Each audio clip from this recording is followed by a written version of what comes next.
So now we are going to discuss about the active and passive immunity. Active and passive immunity. So what do you mean by active and passive immunity? Let us make it very clear. See here, when a host, into the host, when a host is exposed to an antigen, any type of antigen, when a host is exposed to an antigen, now when host is exposed to an antigen, the host will be producing what? Antibodies.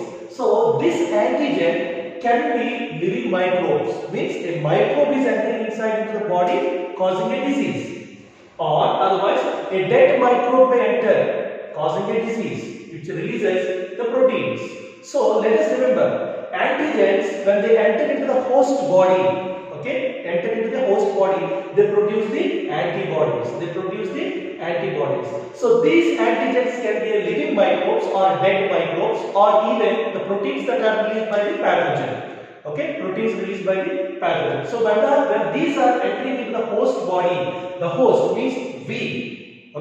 Host means what? The organism which is infected by the pathogen is called as the host. The organism which is infected by the pathogen is called as the host. So here we are called as the host. So in our body, what will be produced? Antibodies will be produced. When an antigen enters inside into the body, VR means host is producing the antibodies.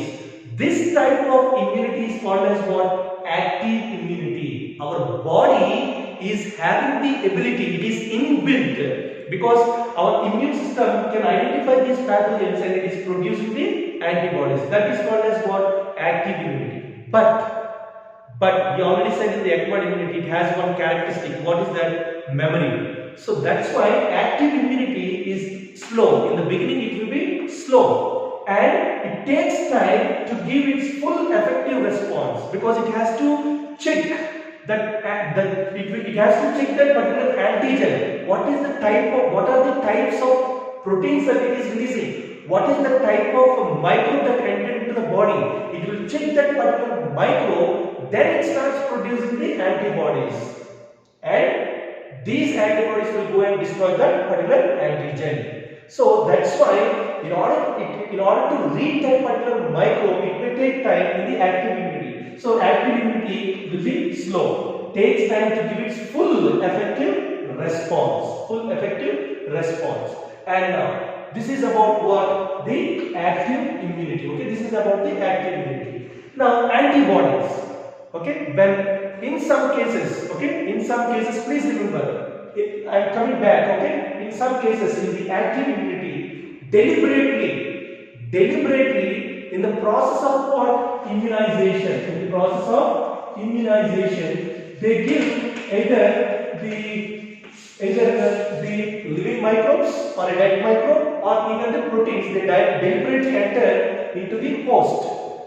Into the host, so that host will be producing what? Antibodies. Please remember that in what process means? It is in the process of immunization. It is in the process of immunization. Deliberately, they will be injecting the living microbes or dead microbes or proteins into the host, making the host to produce those specific antibodies against that particular antigen that entered into the body. It is in the immunization.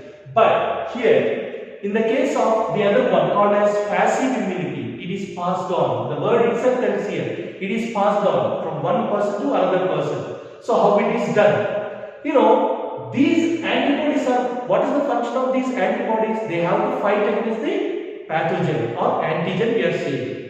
So always remember, it is always the reaction between antigen and antibody. Please remember, it is always the reaction between antigen and antibody. So here, antibodies which are prepared outside the body of the host, antibodies which are prepared outside the host, valid adverts. They read about that particular pathogen, they understand about that particular pathogen, and they do not introduce that particular pathogen into the host immediately, as it is done in this process which we call it as immunization. But here what they do? They go for collecting the antibodies against a particular pathogen, and they introduce these antibodies into the host. Now you may get question, why can't we introduce the living microbes so that our body may produce the antibodies. Please remember that in some diseases, the disease causing microbe may be very dangerous and it may not give much time to prepare for our immune system to prepare those antibodies and fight against that antigen. And in such cases, what happens?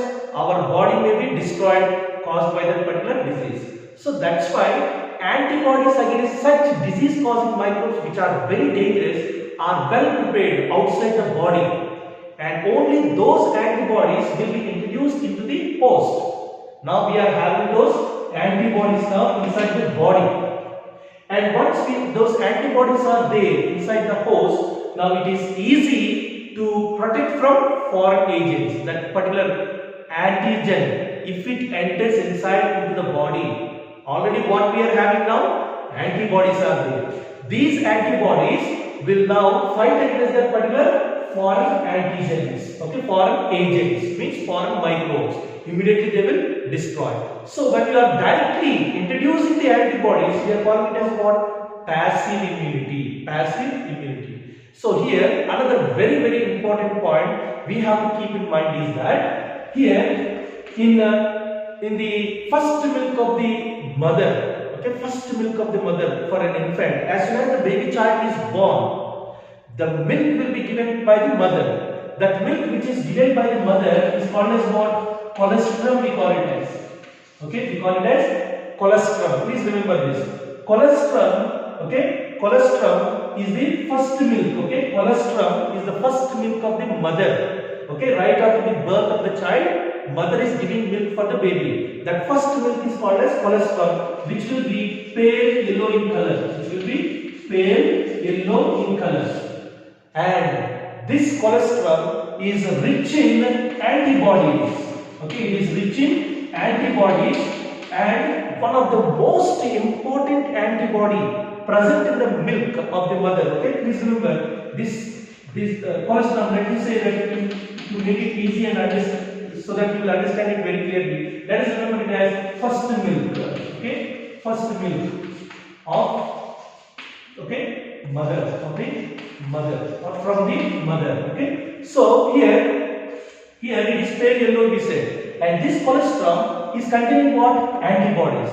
Now the question is, in many question papers you will be having this question, that name the antibodies which are present in the colostrum. Already we covered it in the previous videos. We said immunoglobulin, okay, G, okay, immunoglobulin A, okay, immunoglobulin M, okay, immunoglobulin, okay, E, immunoglobulin D. These are all the class of proteins we say. So among these you have to and must and should keep in mind that what is that antibodies, what are those antibodies present in the colostrum. Remember, the antibodies that are present in the colostrum are immunoglobulin A. Very important question, okay, and that you have to keep in mind. And apart from this, we also see other immunoglobulins or antibodies also, like immunoglobulin G. Okay, immunoglobulin G also will be present in the milk.